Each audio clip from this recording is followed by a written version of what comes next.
আজকে রান্না হচ্ছে গোবিন্দভোগ চালের ভাত। তো গোবিন্দভোগ চালের ভাত বানানোর জন্য চালটাকে আমি ভালো করে ধুয়ে নিয়েছি, ধুয়ে ভিজিয়ে রেখেছি 10 মিনিট। এখন আমি ভাতটা বানাবো, তো দেখতে থাকুন ভাতটা কিভাবে বানাচ্ছি। এখানে আমি একটা পাত্রে জল দিয়েছি, জলটা ফুটছে। তো এর মধ্যে আমি দিয়েছি গোটা গরম মশলা, তেজপাতা, এলাইচি, লবঙ্গ, দারচিনি। তো জলটা খুব ভালোভাবে ফুটে গেছে। তো এখানে আমি চালটা দিয়ে দেবো।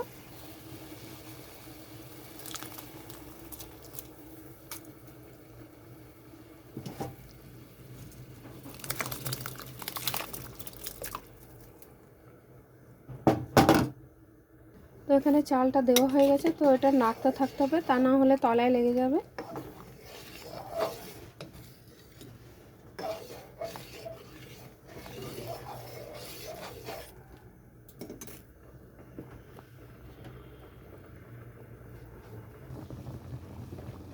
এখানে আমি একটু পরিমাণ মতো নুন দিয়ে দিচ্ছি।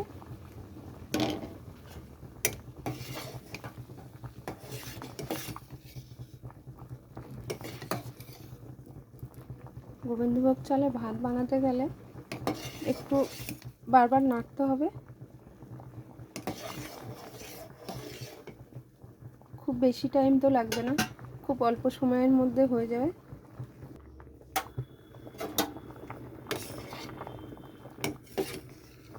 এখানে ভাতটা হয়ে গেছে, এখন জলটা ঝরিয়ে ফেলবো।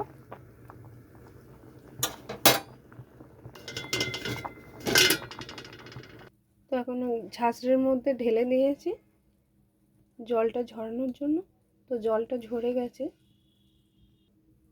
তো এরকমভাবে ছাকনার মধ্যে ঝরিয়ে নিতে হবে। জলটা ঝরানো হয়ে গেছে, তো আমি এখন নামিয়ে নিলাম। তো এরকমভাবে বানিয়ে নেবেন গোবিন্দভোগ চালের ভাত। দেখুন একটা একটা হয়ে গেছে, একটার সঙ্গে আরেকটা লাগছে না, ঝরঝরা ভাত হয়ে গেছে। এটা ঠান্ডা হলে আরও ঝরঝর হয়ে যাবে। তো এই ভাতটা চিকেন কষা বা মাটন কষানোর সঙ্গে খেতে খুবই ভালো লাগে।